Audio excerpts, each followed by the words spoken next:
নামরুদ ডাক দিয়ে বলছে, যেহেতু তুমি আমার কথা শুনবা না, এবার আমার খেলা দেখবা কি করতে পারি আমি। ইব্রাহিম ডাক দিয়ে বলছে, যাও আগুনের কুণ্ডলি জ্বালাও, আগুন জ্বালিয়ে দাও। আগুন জ্বালিয়ে দেওয়া হয়েছে কুণ্ডলি। এই কাফেররা, ইব্রাহিমকে টাঙায় দাও রশিতে, নিচে আগুন উপরে ইব্রাহিম। কথা কি বোঝা যায় নাকি যায় না? ফেরেশতা আসছে জিব্রাইল, এসে বলছে, ইব্রাহিম তুমি আমার কাছে সাহায্য চাও, আমি তোমাকে এই আগুন থেকে বাঁচায় দিব। ইব্রাহিম বলছে এক কথা, আমি এমন কোন রবের ইবাদত করি না যেই রব তার বান্দার দুঃখ কষ্ট নিজের চোখে না দেখে। আরে আমার জন্য হাসবুনাল্লাহু ওয়া নি'মাল ওয়াকিল, আল্লাহই আছে পাশে। আল্লাহ থাকলে কেউ আমার একটা বাঁকা চুলকে খাড়া করতে পারবে না, ঠিক কিনা বলে? নমরুদ বলছে, ইব্রাহিমকে আগুনে ফেলায় দাও। সঙ্গে সঙ্গে আল্লাহ তাআলা, কোরআন তার সাক্ষী, আল্লাহ বলছেন, আগুন ইয়া নারু কুনি বারদাও ওয়া সালামান আলা ইব্রাহিম, হে আগুন আমার ইব্রাহিমের জন্য তুমি শান্তিদায়ক ঠান্ডা হয়ে যাও। আগুনটা এত ঠান্ডা হয়েছে যে আগুনের জন্য ইব্রাহিমের দেহের প্রত্যেকটা অঙ্গ প্রত্যঙ্গ জ্বলে পুড়ে ছারখার হয়ে যাওয়ার কথা। ইব্রাহিম আগুনে পড়ার পরেও আগুনের স্পর্শ তার জামা পর্যন্ত করতে পারে নাই। সুবহানাল্লাহ। রংপুর থেকে যে যুবকটা শহীদ হয়েছিল তার নাম কি ছিল? আরে মেয়ে, বুকের পাটা দিয়ে বলবেন, আওয়াজ দিয়ে বলবেন, নাম ছিল শহীদ। এমনে পেতে দিয়েছে বুক, আয় গুলি করবি কর। কথা একটা, হয় বাতিল থাকবে নয় আমরা থাকবো, কোন আপোষ চলবে না বাতিলের সাথে আমাদের। ইব্রাহিমের এক কথা, আগুনে মারবি মার, কিন্তু আমার তাকদীরে বিশ্বাস আছে, আল্লাহ মারবে কেউ বাঁচাতে পারবে না, আল্লাহ বাঁচাবে কেউ চাইলেও মারতে পারবে না, ঠিক কিনা বলো? এবার একটু প্রশ্নে মনোযোগ দেন। আমি জানি আপনারা কেউ আটকাবেন না, এটা আমার মারাত্মক বিশ্বাস আপনাদের প্রতি। বলেন তো, বনি ইসরাইলের যে নবী ছিলেন সেই নবীর নাম কি ছিল? এত ভয় পাইলে কি চলে? মুসা আলাইহিস সালাম। বলেন সবাই, নবীর নাম কি ছিল? আপনারা কি কক্সবাজারের নাম শুনেছেন? আসতে কেন, জোরে নাম শুনেছেন? বিশাল সমুদ্র সৈকত, মুসা আলাইহিস সালাম সমুদ্রের পাশে বসে আছেন, লোকদেরকে নিয়ে দাওয়াত দিচ্ছেন, ইসলামের দাওয়াত। হঠাৎ করে চতুর্পাশ থেকে একটা ফেরাউনের সরাসরি আক্রমণ হয়েছে, ডানেও শত্রু, বামেও শত্রু, পেছনেও শত্রু। এবার বনি ইসরাইলের প্রত্যেকটা লোক ডাক দিয়ে বলছে, ইয়া মুসা ইন্না লামুদরাকুন, হে মুসা আমরা তো পাকড়াও হয়ে গিয়েছি, ডানেও শত্রু, বামেও শত্রু, পেছনেও শত্রু, আমরা যাব কোথায়? সামনে নীল দরিয়া। মুসার আল্লাহর উপরে বিশ্বাস দেখেন। মুসা বলছে, কাল্লা ইন্না মাইয়া রব্বি সায়াহদিন, কখনো নয়, indeed my lord will show us the right path, নিশ্চিত আমার রব আমাদেরকে সঠিক রাস্তা দেখায় দিবেন। আল্লাহ বললেন, মুসা তোমার হাতে ওইটা কি?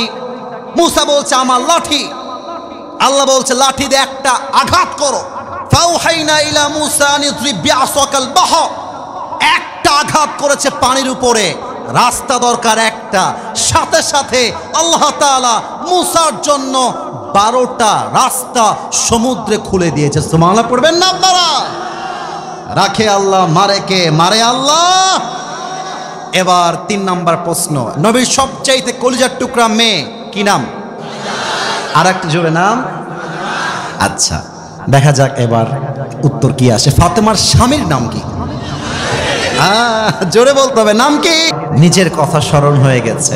প্রায় 12 থেকে 14 বছর আগে আমিও একজন কোরআনের হাফেজ হতে পেরেছিলাম, আলহামদুলিল্লাহ। আমাকে পাগড়ি দেওয়া হয়েছিল, আমার এখনো মনে আছে, ওই যে ওরা পাগড়িগুলো পড়ে আছে, এই পাগড়ি আমি 3 দিন 4 দিন যাবৎ খুলি নাই। আবেগ, মায়া, ভালোবাসা। তো আমার ওস্তাদ যিনি ছিলেন উনি আমাকে বললেন যে, কিরে আসিফ তুই তো পাগড়ি খুলছিস না, ব্যাপার কি? পাগড়ি কি খুলবি না? আমি বললাম, হুজুর এই পাগড়ি পাওয়ার জন্য, এই হাফেজ হওয়ার জন্য অনেক শ্রম গেছে, অনেক মেহনত গেছে, অনেক রাত জাগতে হয়েছে, তারপরে গিয়ে এই পাগড়িটা পেয়েছি। এটা আমি সহজে খুলতে চাই না। আমার মনে আছে একটা শক্ত টুপিতে আমার পাগড়িটা বেঁধে দেওয়া হয়েছিল। যখন অজু করতে যেতাম জামাটার হাতা এমন করে ভাঁজ করতাম, আর যখন মাথা মাসেহ করতে হতো সুন্দর করে পাগড়িটা খুলতাম, ডান পাশে রাখতাম, আর একটা অজু করার সিটে ওখানে রেখে অজু করতাম, আবার এক্স্যাক্ট দ্য সেম পাগড়ি আবার পরিধান করতাম। এভাবে 3 থেকে প্রায় 1 সপ্তাহ যাবত আমি পাগড়ি খুলি নাই। এবং যারা হাফেজ এই মাদ্রাসার আছেন কিংবা আছো, এবং যারা আগামীতে হাফেজ হবেন কিংবা হবা, সবাইকে অ্যাড্রেস করে একটা কথা বলতে চাই, তোমরা জাস্ট যুগশ্রেষ্ঠ হাফেজ হলেই হবে না, তোমাদের সবাইকে যুগশ্রেষ্ঠ আলেমও হতে হবে, ঠিক কিনা বলে? আমি অধমের জায়গা থেকে আমি কয়েকটা কথা না বলে পারছি না। মাথায় রাখবেন, এই বাংলাদেশ বড্ড সেনসিটিভ জায়গা, বড্ড আবেগের জায়গা। একজন ইমাম যিনি 30 দিন 5 ওয়াক্ত নামাজ পড়ায়, তার বেতন মাত্র, আমি এটা বলছি তিতা কথা, এটা আমার বিরুদ্ধে যাবে, এটা আমার নিজের বিরুদ্ধে যাবে।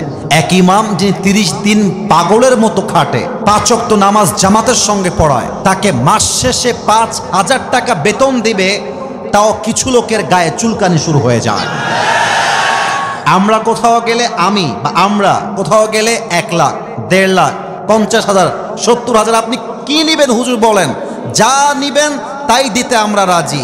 এর ব্যাপারটা হচ্ছে, বাংলার মানুষ আজকে যোগ্যতার পেছনে নয়, ইখলাসের পেছনে নয়, ইলমের পেছনে নয়, বাংলার মানুষ ছুটেছে জনপ্রিয়তার দিকে, ঠিক কিনা বলেন? এটা ঠিক নয়। আমার কথা হচ্ছে, একজন খেলোয়াড় যে ক্রিকেট খেলে, তার বেতন যদি হয় 10 লাখ টাকা, 15 লাখ টাকা, আমার দাবি, নিরপেক্ষ দাবি, খেলোয়াড়ের বেতন যদি হয় 10 লাখ টাকা, ইমামের বেতন হবে, খতিবের বেতন হবে 20 লাখ টাকা। And it should be like this. এটা হওয়া দরকার। এটার জন্য আমাদের প্রতিবাদ দরকার। একজন মাদ্রাসার শিক্ষক, কথা কি বোঝা যায়? আপনারা মনে রাগ করছেন আমার কথায়, কথা বোঝা যায়।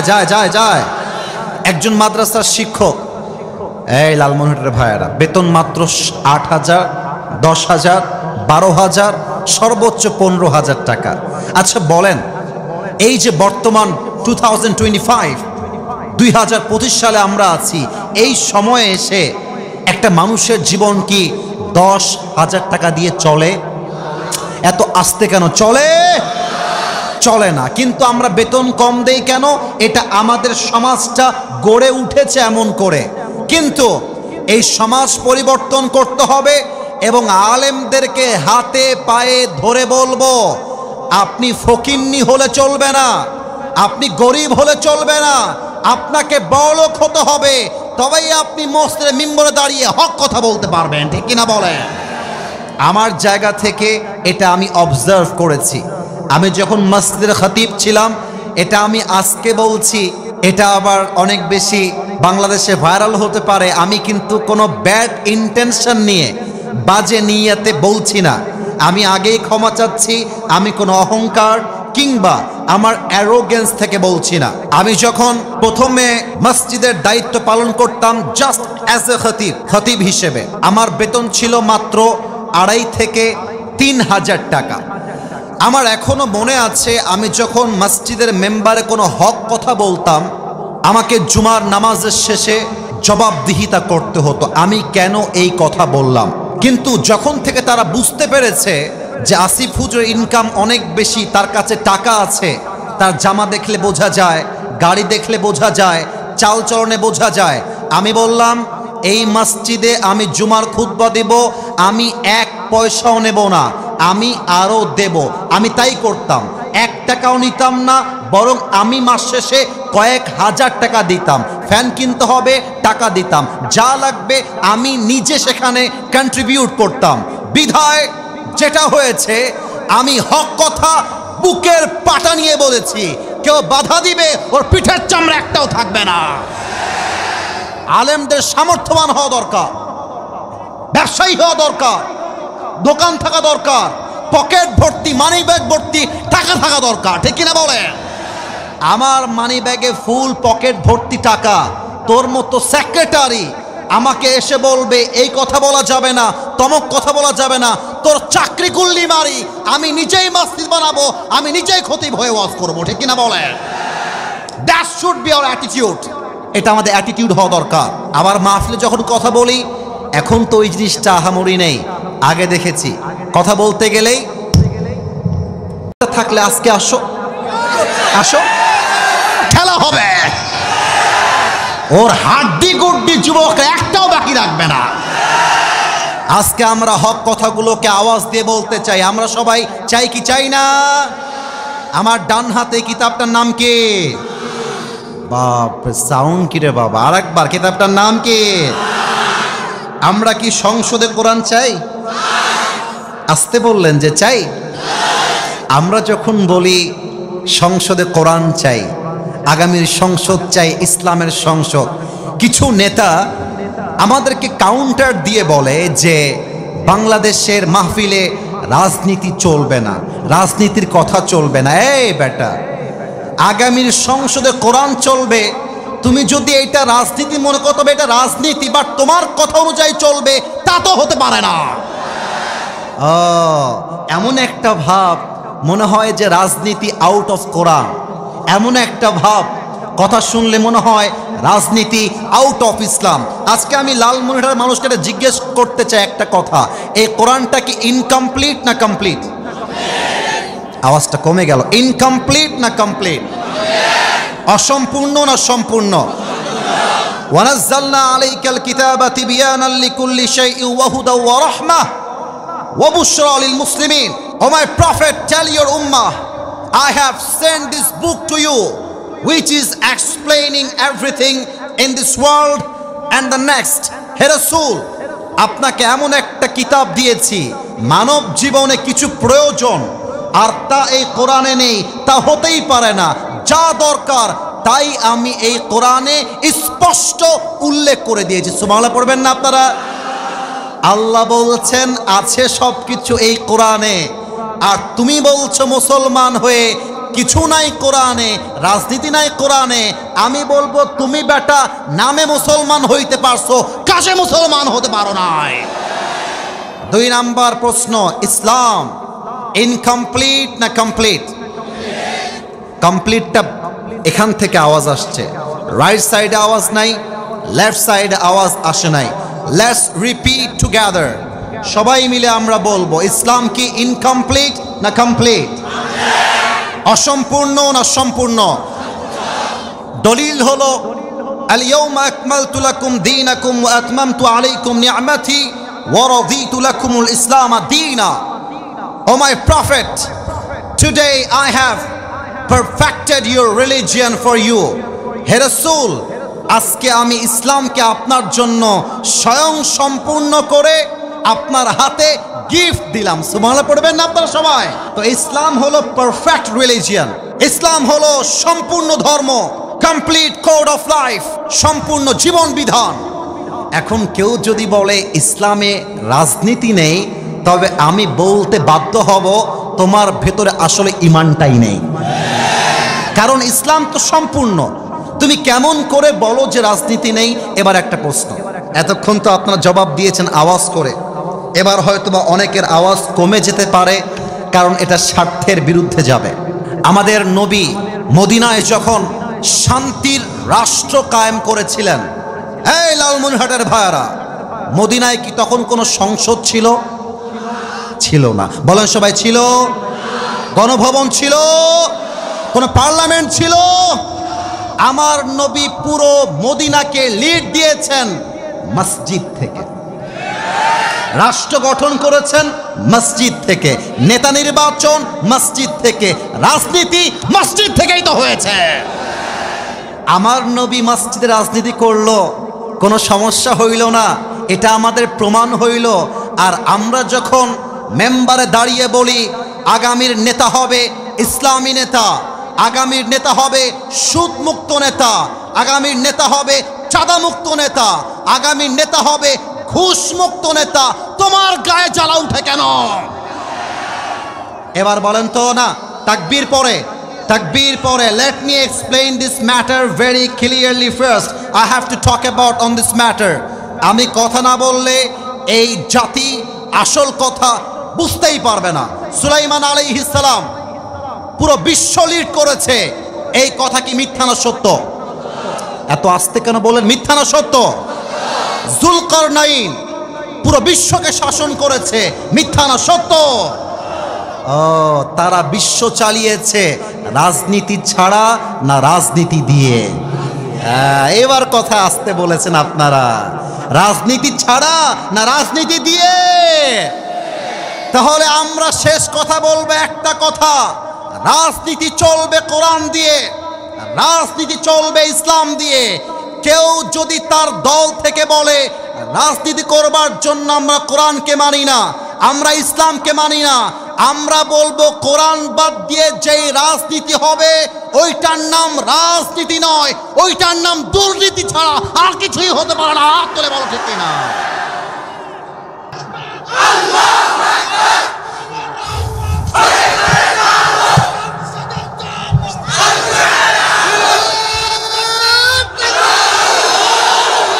আপনি দাঁড়িয়ে দেন, আপনি দাঁড়িয়ে দেন। উনি একবার দিতে পারে নাই, মনে জ্বালা আছে, তারা দেন।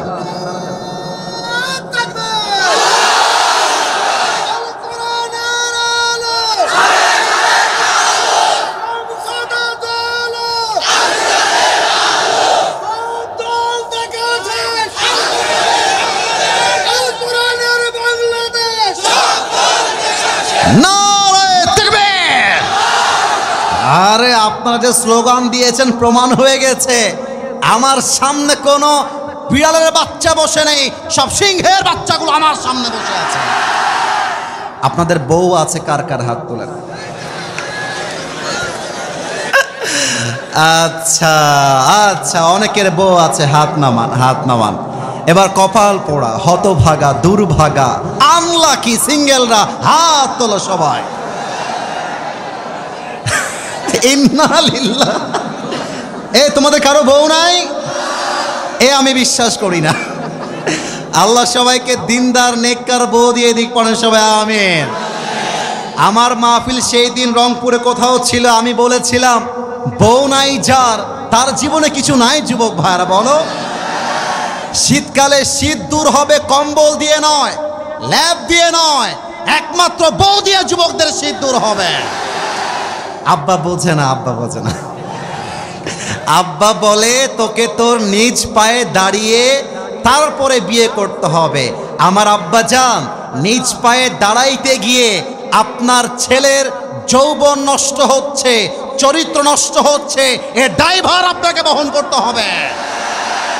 বাবার কথা কি বলবো, মেয়েরাই আজকাল ডেঞ্জারাস হয়ে গিয়েছে, টাকা ছাড়া বিয়েই করতে চায় না। বলো, টাকা পাইলে সরকারি চাকরিজীবী টাকলার সাথেও বিয়ের পিড়িতে বসে যায়। ভালো হয়ে যাও মাসুদ, ভালো হয়ে যাও। আল্লাহ মেয়েদেরকে হেদায়েত দান করে, পড়েন সবাই আমিন। আমরা কোনো ডান বাম করতে চাই না, সোজা আমরা আয়াতের তাফসীর পেশ করতে চাই। প্রথম তাকবীর দিবেন আমার প্রিয় বিবাহিত ভাইয়েরা। টিস্যুটা খুব দ্রুত আসতে হবে। বিবাহিত ভাইয়েরা একটু কাশি দেন। দেখা যাক কারা জিতে আজকের এই হাতিবান্ধার মাটিতে। সিঙ্গেলরা চুপ থাকবা, বিবাহিতদের পালা। বিবাহিত ভাইয়ারা আমি বলবো লিল্লাহি তাকবীর, আপনারা বলবেন জবান খুলে আল্লাহু আকবার।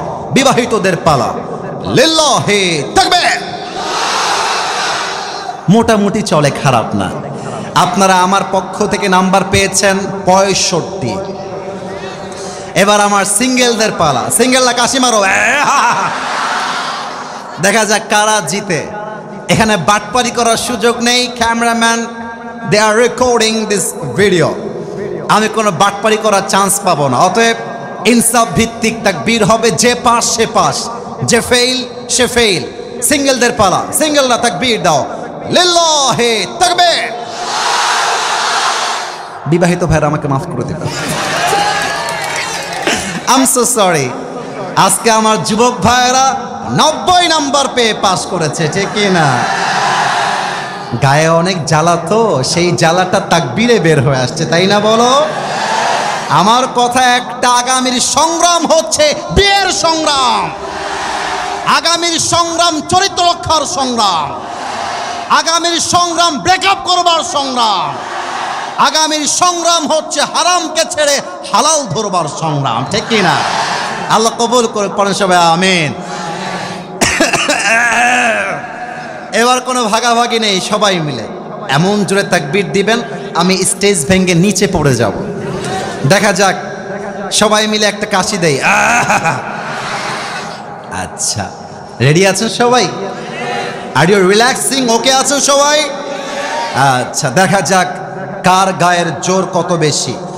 নারে তাকবীর। আল কোরআনের আলো, আল হাদিসের আলো, কোরআন হাদিস যেখানে, আলেম ওলামা যেখানে, রংপুরবাসী যেখানে, লালমনিরহাটবাসী যেখানে, আল্লাহ যেন কবুল করে, পড়েন সবাই আমিন। আজ আমরা তাফসীর শুনবো অল্প সময় সূরা তাওবা থেকে। সূরাটার নাম কি? একটা প্রশ্ন করছি, উত্তর দেন। বলেন তো, কোরআনুল কারীমে একটা সূরার শুরুতে বিসমিল্লাহ নাই, সূরাটার নাম কি? তাওবা। একটু আওয়াজ দেন। সূরাটার নাম সূরাতুত তাওবা, আয়াত নাম্বার 51। দেখা যাক আপনারা উত্তর দেন কিনা। 51। বলুন সবাই, কত? 51। আমি আয়াতটা তেলাওয়াত করছি। আউযু বিল্লাহি মিনাশ শাইতানির রাজীম।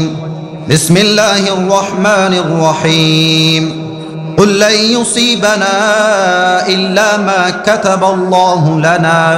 Allah says in this ayah, whatever Allah subhanahu wa ta'ala has decided for you must happen. Whatever he has not decided will never happen. Allah বলছেন, বান্দা আমি তোর তাকদীরে, কপালে, ভাগ্যে যা লিখে রেখেছি অবশ্যই হবে, আর যা লিখে রাখি নাই, দুনিয়ার সমস্ত ক্ষমতা এক করলেও তুই তা অর্জন করতে পারবি না। পারো তো পক্ষে কপালে যা লেখা হয়, চাই ভালো হোক কিংবা মন্দ হোক, এই সব কিছুর ক্ষমতার মালিক একজন। বলেন সবাই আওয়াজ দিয়ে, তিনি কে? আল্লামা ইকবাল পাকিস্তানের একজন টপ ফেমাস শায়ের, যার কবিতা বিশ্ববিখ্যাত। তিনি উর্দু ভাষায় একটা কবিতা লিখেছেন, আমি এই মুহূর্তে কোট করতে চাই, তবে আমার মনে হয় না যে বাংলা তর্জমা করতে হবে। যুবকরা আজকাল এত অ্যাক্টিভ, ওরা বাংলাও বোঝে, ওরা হিন্দিও বোঝে, ওরা উর্দু ভাষাও বোঝে, ঠিক আছে কিনা বলো? আল্লামা ইকবাল লিখেছেন, जो नसीब में है वो कभी छिन नहीं सकता, और जो नहीं है वो कभी मिल नहीं सकता। जो चला गया उस पर सब्र आ जाएगा, और जो आएगा उस पर शुक्र आ जाएगा। रब की फैसले अकल से तोले नहीं जाते, ये दिल के यकीन से समझे जाते हैं मेरे दोस्त। जो अच्छा वक्त है वो भी लिखा हुआ है, जो बुरा वक्त है वो भी आने वाला है। तुम कहते हो कि अगर मेरे नसीब में बुरा वक्त आएगा तो मैं क्या करूंगा, और मैं तुम्हें कहता हूं कि खुदा पर यकीन रखो, बुरा वक्त ही कभी नहीं आएगा। আমার কপালে যা লেখা আছে তা তো হবেই, খারাপ হলেও হবে, ভালো হলেও হবে। আমার কথা একটা ছ্যাঁকা খেয়ে বেকা হওয়ার দিন শেষ। আগামীর বাংলাদেশ হবে সফলতার বাংলাদেশ। মনে বিয়ে করবো না। কি রে, তুই বিয়ে করবি না কেন? বলে যে আমি একটা মেয়েকে পছন্দ করতাম, আমাকে বাস দিয়ে আর এক জায়গায় বিয়ে করেছে। আরে বেটা, বেডি মানুষ বিয়ে করবে একটা, ওর জন্য একটা বিয়ে জায়েজ। বেকা হইলে বেটি মানুষ বেকা হবে, তোমার জন্য 4টা বিয়ে জায়েজ। ও একটা বিয়ে করলে তুমি 4টা বিয়ে করে দেখা দিও, পরোয়ার টাইম নাই।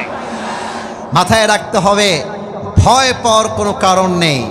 বুক চিড়ে দাঁড়িয়ে যাও, আল্লাহর ভরসায় সাহসটা বাড়াও, আল্লাহর নামে আগুন জ্বালাও বুকে, সত্যের পথে চলো, সাহস রাখো মুখে, থেমে গেলে চলবে না, রক্তে আগুন ধরাও। আল্লাহর সৈনিক তুমি, সেই পতাকা উড়াও। আরে আল্লাহ যখন পাশে, কিসের এত ভয়? তাওয়াক্কুল করো, কাছে আসবে বিজয়। মিজানুর রহমান আজহারি বলেছিল, আধারে ভয় পেও না, আলো আছে আড়ালে, অন্ধকার পালিয়ে যাবে তুমি উঠে দাঁড়ালে। অতএব আজ থেকে সুখে দুঃখে ভরসা করবেন এক সত্তাকে, তিনি কে? এবার আমি আয়াত থেকে এক্সাম্পল দিব। রাখে আল্লাহ, মারে কে? মারে আল্লাহ। আপনার কথা না বললে ওয়াজ হয় কেমনে? রাখে আল্লাহ, মারে আল্লাহ। বলেন তো আমাদের জাতির পিতার নাম? সন্দেহ এখনো আছে মনে হয়। আর একবার, জাতির পিতার নাম? জাতির পিতা হতে হলে যোগ্যতা সম্পূর্ণ হতে হয়। জাতির পিতা হলে আগুনের পরীক্ষায় পাশ হতে হয়। চাপাই দিলে জাতির পিতা হওয়া যায় না। বলেন তো মুসলমানদের জাতির পিতার নাম? আর একবার, ইব্রাহিম আলাইহিস সালাম আমাদের জাতির পিতা। নামরুদ ডাক দিয়ে বলছে, ইব্রাহিম, মুরব্বি মুরব্বি, নতুন নতুন থাক থাক থাক, বসে গেছে বসে গেছে। খবরদার কেউ যাবে না, একজন উঠে গেলে চোখে পড়ে, তো চোখে চলে আসে। তাকবীর দেন, নারায়ে তাকবীর। ইব্রাহিমকে ডাক দিয়ে নমরুদ বলছে, ইব্রাহিম যদি বাঁচতে চাও আল্লাহর নাম ভুলে যাও, ইমানের কথা ভুলে যাও, আমি যা বলি তাই করো, আল্লাহকে বাদ দাও, আমাকে তুমি রব হিসেবে মানো, মূর্তির পূজা করো। নমরুদ বলল, এক কথা, আমার জীবন যাবে, আমার ইমান যাবে না। আমার বুকে এক ফোঁটা রক্ত থাকতে বুকের রক্ত দিয়ে শহীদ হব, ইমানের রাস্তা ছাড়তে আমি প্রস্তুত নয়। ঠিক কিনা বলে? ইমানের পথে অবিচল থেকে আমার মরণ যেন হয়, তোমারই কাছে মিনতি আমার, তোমারই কাছে মিনতি আমার, মহামহিম দয়াময়। ইমানের পথে অবিচল থেকে আমার মরণ যেন হয়। পড়েন সবাই আমিন। আচ্ছা, লাস্ট প্রশ্ন। বলেন তো ফাতেমার ঘর থেকে দুইজন সন্তান জান্নাতের সর্দার হয়ে এসেছিল, এক হাসান দুই, এক হাসান দুই। এই তোমরা যারা যুবকরা এসেছো, তোমাদের একটা বাজে স্বভাব আছে, রাগ করবে না বলে দিচ্ছি। বলবো বলবো, রাগ করবেন না তো? আচ্ছা, তোমরা এই রাস্তাঘাটে মেয়েদের পেছনে ঘুরো কেন? বলো বলো, আমি কি কথা ভুল বললাম না ঠিক বললাম? বলো। আচ্ছা, অনেক ছেলে ঘুরে, তোমরা ঘুরো না, এটা আমার বিশেষ, তোমরা ভালো, তোমরা ভালো। আচ্ছা, আমার কথা হচ্ছে, দেখো দুইটা, আমার কথা বোঝার, আলীর জীবন থেকে বলছি, বোঝার চেষ্টা করো। আগে বলেছি যে কপালে আছে আসবে, যে কপালে নাই সে আসবে না। রাস্তায় মেয়ে পছন্দ হয়েছে, মেয়ের কাছে যদি কথা বলতেই হয়, ওর সাথে কথা নয়, বলবা আপনার বাবার নাম্বারটা পাওয়া যাবে কিনা। স্ট্রেট ফরওয়ার্ড কথা। বাপের নাম্বার দিবে, বাপকে কল দিবা, আঙ্কেল আসসালামু আলাইকুম, I am Sabbir Hossain, I am Asif Hossain, whatever your name is, I am from Lalmonirhat, I am from Rangpur, whatever it is, you just have to share your place, যে আমি এখান থেকে বলছি, আমি পেশায় এমন কাজ করি, আমার নাম, বাবার নাম, আমার এলাকা, আমি আপনার মেয়েকে বিয়ে করতে চাই, দিবেন কিনা তাই বলেন। বাদ খালাস। এখন বলবা যে আচ্ছা আঙ্কেল, আপনি তো আমাকে বিশ্বাস করতে কষ্ট হচ্ছে, আসেন ঘুরে যান আর আমাকেও চান্স দেন, আমি আপনার মেয়েকে দেখে আসি আমার মাকে নিয়ে গিয়ে। আঙ্কেল যদি বলে ইয়েস, শাদি মুবারক, আর আঙ্কেল যদি বলে নো, তাহলে বলবা তু নেহি তো কোই और सही, कोई और नहीं तो कोई और सही, बहुत लंबी है ये जमी, मिलेगी लाखों हंसी, इस जमाने में सनम तू अकेला तो नहीं। রংপুর হাটে মেয়ে আছে এমনটা নয়, রংপুর ছাড়া ঢাকাতেও মেয়ে আছে, চট্টগ্রামে মেয়ে আছে, রাজশাহীতে মেয়ে আছে, খুলনায় মেয়ে আছে, কুষ্টিয়ায় মেয়ে আছে। তোমার মতো সকিনা জরিনা রাজি না হইলে আমার সমস্যা নাই, আরে আমি তো এমন যোগ্যতা সম্পন্ন হতে চাই, তোমার মতো কয়েক লাখ মেয়ে আমাকে বিয়ের জন্য পেছনে লাইন ধরে দাঁড়িয়ে যাবে। ফাতেমাকে পছন্দ হয়েছে আলীর, আলী ফাতেমাকে কিছুই বলে নাই, নবীর কাছে আসছে। এই যে আলেম ওলামা বসে আছে, জিজ্ঞেস করেন, বানাই বললে আমাকে বলবে যে বানাই বলছি কিনা। নবী হ্যাঁ, আমি আপনার মেয়ে ফাতেমাকে বিয়ে করতে চাই, আপনি বিয়ে দিবেন কিনা। নবীজি বলছে আমি দিব কেন, আমি না দেওয়ার কে? আরে তোমাদের বিয়ে যে ফাতেমার সাথে হবে, তুমি আর ফাতেমা স্বামী স্ত্রী হবে, এটা আল্লাহর পক্ষ থেকে সিদ্ধান্ত আগের থেকেই হয়ে আছে। সুবহানাল্লাহ পড়েন।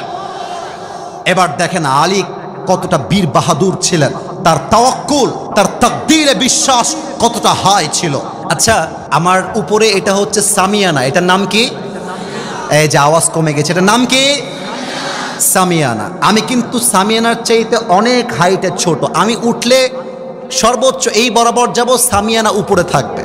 এক কাফের নাম হচ্ছে আমর বিন মারহাব, মদিনায় আসছে, ডাক দিয়ে বলছে, হে মুসলমানদের বাচ্চারা, কার বুকের পাটা আছে আয়, যুদ্ধ করতে চাইলে আমার সাথে যুদ্ধ কর। কথা কি বোঝা যায়? সব সাহাবীরা বের হয়ে আসছে, হাত কেউ তুলছে না। যুদ্ধ করবে কে? হাত কেউ তুলে না। আল্লাহর রাসূল ডাক দিয়ে বলছেন, ও সাহাবা একরাম, কার বুকে সাহস আছে হাত তুলো, যুদ্ধে নেমে পড়ো। কেউ হাত তুলছে না।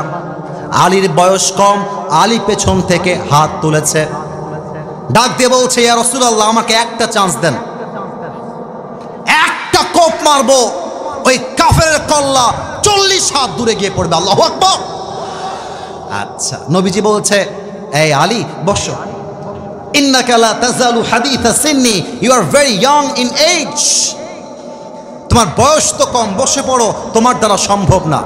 কিন্তু মাথায় রাখতে হবে লালমনিরহাটের ভাইয়ারা, ছোট মরিচে এখানে আওয়াজ জানে নাই, ছোট মরিচে। আলী চুপচাপ, আমাকে দেখেন সবাই চুপচাপ বসে গেছে, কিন্তু আমর বিন মারহাবের ভাষা চেঞ্জ হয়ে গেছে। আমর বিন মারহাব বলছে, এই মুসলমানের বাচ্চা, কে তার সন্তানকে ইয়াতিম করতে চাস? কে তার মাকে সন্তান হারা করতে চাস? কে তার বউকে বিধবা করতে চাস? বুকের পাটা থাকলে আমার সামনে আয়।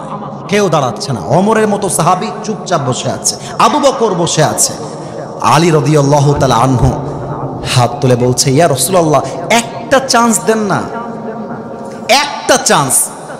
রাসূল বলছে, ইজলিস ইন্নাকা লা তাযালু হাদিথা সিন্নি, এই বসো বসো আলী, তোমার চাইতে বড় বড় সাহাবীরা বসে আছে, তুমি কেন? বসো। আলী আবার বসে গেছে। আমর বিন মারহাব আবার চিৎকার দিয়ে বলছে, কে আছিস আয়। কেউ দাঁড়াচ্ছে না। আবার আলী হাত তুলেছে। এবার নবীজি বুঝে গিয়েছেন আলীর বুক ভরা খালি কলিজা আর কলিজা, আর আলীর বুক ভরা রয়েছে আল্লাহর উপরে ভরসা। ঠিক কিনা বলে? আচ্ছা, এটা কি আমার হাতে দেখা যায়? কিসের বক্স? এখানে আওয়াজ, ডানে আওয়াজ নাই, এটার নাম কিসের বক্স?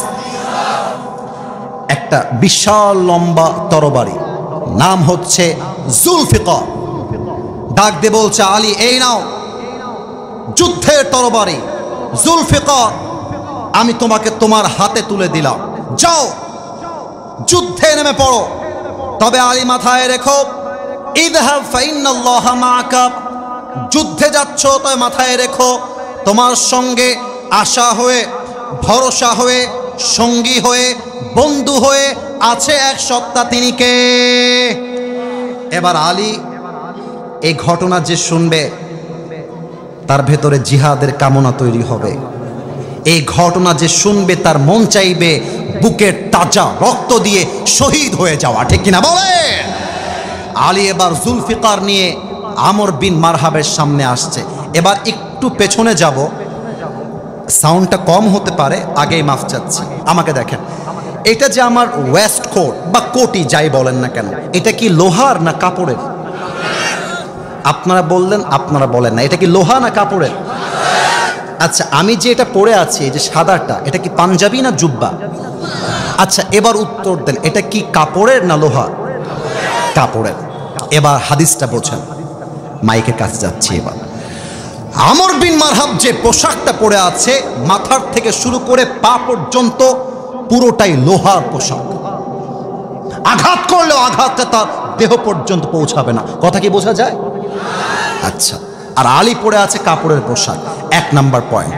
সেকেন্ড পয়েন্ট, আমর বিন মারহাব হাইটে এত বড়, যদি সে আলীকে দেখতে চায় এমন ভাবে দেখা যাবে না, তাকে দেখতে হবে এমন ভাবে হাইটে এত ছোট। আর আলী যদি আমর বিন মারহাবকে দেখতে চায় জাস্ট লাইক দিস, এভাবে দেখা যাবে না, মাথা উঁচু করতে হবে। আমর বিন মারহাব এত লম্বা। এবার যখন আলী তার সামনে আসছে, আমর বিন মারহাব কিটকারি মেরে মজা করে বলছে, এই বাবু তুমি কে গো? আলীকে আমর বিন মারহাব বলছে, এই বাবু মান আনতা আইয়ুহাল গোলাম, এই বাবু তুমি কে, তোমার বাড়ি কোথায়, কি নাম তোমার? আলীর গায়ে লাগছে, আরে বেটা বাবু কারে কয় রে, কিন্তু সবর ধারণ করে চুপচাপ বসে আছে, দাঁড়ায় আছে। তো বলছে আমার নাম হলো আনাল্লাযী সাম্মাতনি উম্মি হায়দারা, আমি হলাম সেই যুবক, সেই সিংহ, যখন সে জঙ্গলে শিকার করতে যায়, শিকারীকে শিকার না করা পর্যন্ত তার আক্রমণ থেমে যায় না, সে এক ভয়ঙ্কর সিংহ হয়ে কাজ করে। সুবহানাল্লাহ পড়বেন না আপনারা সবাই? এবার আমর বিন মারহাব টিটকারি মেরে বলছে, ও আচ্ছা তাই, তোমার এত শক্তি, ও আচ্ছা আচ্ছা বাবু তোমার আসল নাম কি তাই বলো, তোমার তো উপাধি শুনলাম, আসল নাম কি বলো? তো আলী বলছে আমার আসল নাম ইসমি আলী, আমার মায়ের দেওয়া নাম, আমার পরিবারের দেওয়া নাম আলী। বলছে ও আচ্ছা আচ্ছা, এই বাচ্চা তুমি কি আলী বিন আব্দুল মুত্তালিব, তোমার বাবা কি আব্দুল মুত্তালিব? বলছে নো নো, আমি হলাম আলী বিন আবি তালেব, আমার বাপের নাম আব্দুল মুত্তালিব নয়, বাপের নাম আবি তালেব। বলছে আরে ভাতিজা, তোমার বাপ তো আমার ভাই, আমার বন্ধু, তুমি তো আমার ভাতিজা, এই বাবু যাও যাও যাও, আমি বাচ্চাদের গায়ে হাত তুলি না, আরে যাও তুমি এখান থেকে। এবার আলী আর সহ্য করতে পারছে না, এবার আলী ডাক দে বলছে, আমর বিন মারহাব তুই বাচ্চা কাকে বলছিস, একবার আয় যুদ্ধ করতে, একটা কোপ মারবো তোর কল্লাটা তোর দেহ থেকে বিচ্ছিন্ন হয়ে 40 হাত দূরে পড়বে। আল্লাহু আকবার। আমর বিন মারহাবের গায়ে এবার জ্বালা উঠে গিয়েছে, কত বড় সাহস, এই পিচ্চি নাকি আমাকে মারবে, বলছে আয়। কিন্তু আলী এবার যে কথা বলেছে এটা বড্ড শিক্ষণীয় কথা, মাথায় রাখবা যুবক ভাইরা, ইসলাম কখনো কাউকে আগ বাড়িয়ে মারতে শেখায় না। ইসলাম শেখায় কেউ তোমার হাত কেটে নিলে তুমি তার হাত কেটে নাও, কেউ তোমার চোখ তুললে তুমি তার চোখ তুলে নাও, কেউ তোমার জান নিলে সরকার তার জান নিয়ে নিবে, এটার নামই তো ইসলাম, ঠিক কিনা বলো? আমরা কাউকে আগ বাড়িয়ে মারতে চাই না। তো আলী বলছে আমি মারব না, তুই আগে মার, then I will defence attack on you, আগে তুই মার। আমার সামনে টেবিল, আমি সরাসরি দেখাতে পারবো না অভিনয় করে, বাট যতটুকু পারা যায়, I am just telling you because I want to express the emotion of হাদিস, I just want to express the situation of hadith. আমি হাদিসটাকে অভিনয় করে বোঝাচ্ছি যাতে আপনি অবস্থাটা বুঝতে পারেন। আমর বিন মারহাব 2 ধাপ পেছনে গেছে, যুবকরা খুব মনোযোগী, 2 ধাপ সামনে না পেছনে, একটু জোরে, সামনে না পেছনে। এবার আমার 2টা পা যতটুকু দেখা যায় পেছনে যাওয়ার পরে 2 legs are attached together, 2টা পা একসাথে করেছে, তরবারিটা সামনের দিকে নিয়েছে। আমর বিন মারহাব এমনিতেই লম্বা, এক লাফ দিয়েছে, তরবারিটা উঁচু থেকে এমন করে নিয়ে আমর বিন মারহাব আলী রাদিয়াল্লাহু তাআলা আনহুর ডান কাঁধে এক বিশাল আঘাত করেছে। আর আলী তার জুলফিকার দিয়ে বলছে হাসবুনাল্লাহু ওয়া নি'মাল ওয়াকিল, নি'মাল মাওলা ওয়া নি'মান নাসির। এক বিশাল আঘাত, যে আঘাতে দেহটা 2 টুকরো হয়ে যাবে, ওই আঘাতটা আলী রাদিয়াল্লাহু তাআলা আনহুর জামা পর্যন্ত স্পর্শ করতে পারে নাই। এত আস্তে সুবহানাল্লাহ পড়লা? আর একবার সুবহানাল্লাহ পড়বেন, আল্লাহ জমিন থেকে নিয়ে আকাশ পর্যন্ত একটা গাছের মালিক জান্নাতে আপনাকে বানায় দিবে। এক গাছের মালিক হয়ে গেছেন, আরেকবার পড়েন, আরেক গাছের মালিক, আরেকবার পড়েন, আরেকবার পড়েন। এবার আলী রাদিয়াল্লাহু তাআলা আনহু ডাক দিয়ে বলছে আমর বিন মারহাব তুই রেডি হয়ে যা, এবার তোর পালা, দেখবো কার কত জোর। আমর বিন মারহাব এবার ভয় থরথর করে কাঁপছে, কারণ একটা চুল সে বাঁকা করতে পারে নাই। এবার আলী রাদিয়াল্লাহু তাআলা আনহু 2 স্টেপ ব্যাক, পেছনে আসছেন, 2 পা, 2 legs are attached together, 2টা পা একসাথে করেছেন, 2টা হাত দিয়ে তরবারিটা ধরে সামনের দিকে নিয়েছেন, একটা লাফ দিয়ে নারায়ে তাকবীর আল্লাহু আকবার বলে আমর বিন মারহাবের বাম কাঁধে একটা আঘাত দিয়েছে, লোহার পোশাক ভেঙে আমর বিন মারহাব এক কোপে দুইটা বডি, দুইটা দেহ এক পাশে আর দুই পাশে ছিটকে পড়ে গিয়েছে। আল্লাহু আকবার। এবার আলী রাদিয়াল্লাহু তাআলা আনহু একটা কোপ দিয়ে শেষ, দেহর এক পাশ এই পাশে আর এক পাশ এই পাশে পড়ে আছে। ভাই এটা একটু হটাই দেন তো, এটা হটাই দেন একটু। I'm sorry for this situation. This is the last moment of our lecture. আমরা শেষের দিকে আছি। কথায় আছে না, শেষ ভালো যার, এই যে কথা বল না, শেষ ভালো যার। আমি এটা হটাইলাম কেন? আমি আলীর অ্যাটিটিউড দেখাতে চাই। বসো ভাই আমার, বসো। এবার তো পা দেখা যায়, সরি ভাই দেখা যায়। আলী রাদিয়াল্লাহু তাআলা আনহু এই ডান পাটা দিয়ে লাশটা লাথি দিয়ে দিয়ে একসাথে করেছে। অর্থাৎ এই যে মাঝখান দিয়ে কেটে গেছিল, এই পাশেরটা এই পাশে পড়ে আছে, এই পাশেরটা এই পাশে, দুইটাকে লাথি দিয়ে এক করেছে। এবার ডান পাটা আমর বিন মারহাবের বুকের উপরে এমনি তুলে দিয়েছে। আরে বাঘের বাচ্চা তো, কাফেরকে ভয় পাওয়ার টাইম না আমাদের কাছে। আর ডাক দিয়ে বলছে, এই বেটা, কাইফা তুকাতিলুনি আনতা তা'বুদু হাজারান ওয়া আনা আবদু রাব্বি মুহাম্মদ। এই আমর বিন মারহাব, তুই আমারে মারবি কেমন করে? বেটা তুই তো মূর্তির পূজা করিস, তুই তো পাথরের পূজা করিস, আর আমি তো আমার রবের উপর তাওয়াক্কুল করি। আর যেই বান্দা রবকে তাওয়াক্কুল করে, কোন কাফের তার একটা চুল বাঁকা করবে এমন বাপের বেটা জন্মগ্রহণ করে নাই। আল্লামা দেলোয়ার হোসেন সাঈদী নাম শুনেছেন? এবার তো আওয়াজ কম হয়ে গেছে, নাম শুনেছেন? আল্লামা সাঈদী হুজুর বলতেন, বেটা আমরা আল্লাহর জমিনে আল্লাহর দ্বীনকে কায়েম করবার কথা বললে তোমরা গালি দাও রাজাকার বলে, জঙ্গিবাদ বলে, মৌলবাদ বলে, ঠিক কিনা বলো? আর উনি বলতেন, মৌলবাদ বললে আমরা মোটেও রাগ করি না। মৌল আসছে মূল থেকে। মূল মানে কোরআন, মূল মানে হাদিস, মূল মানে আল্লাহ তাআলা, মূল মানে হিজ লাস্ট মেসেঞ্জার মুহাম্মদ সাল্লাল্লাহু আলাইহি ওয়াসাল্লাম। যারা আমাদেরকে মৌলবাদী বলে গালি দাও, আমরা হলাম মূলবাদী। আমরা থাকি গাছের গোড়ায়, তোমরা থাকো গাছের আগায়। এবার আওয়াজ করে উত্তর চাই, গাছের আগায় শক্তি বেশি না গোড়ায় শক্তি বেশি? উনি বলতেন, তোমরা থাকো গাছের আগায়, বাড়াবাড়ি বেশি করতে যেও না। বেশি বাড়াবাড়ি করলে বাংলার মুসলমান গাছের গোড়ায় একটা ঝাঁকুনি মারবে, মামুর বাড়ি দিল্লি গিয়ে পড়বা। দিল্লি গিয়েই তারা পড়েছে। আজ যারা বলতে চায় ডক্টর জাকির নায়ক আসলে নাকি তাদেরকে ভারতে হস্তান্তর করতে হবে, আরে বাংলার মুসলমান বুকের তাজা রক্ত দেওয়ার জন্য প্রস্তুত আছে। ডক্টর জাকির নায়ক আসবে, ওয়াজ করবে, লেকচার দিবে, তার গায়ে একটা আঘাত করবে এমন বাপের বেটা জন্মগ্রহণ করে নাই। আর যদি প্রয়োজন হয়, আগামীতে আবার একটা আগস্ট আসে আর ডাক আসে স্বৈরাচারকে বিদায় করবার জন্য, আল্লাহর জমিনে আল্লাহর রাজ কায়েম করবার জন্য বুকের তাজা রক্ত দিয়ে শহীদ হতে হবে। শহীদ হওয়ার জন্য কারা কারা প্রস্তুত থাকবা? দুটো হাত তুলে আল্লাহকে দেখায় দাও।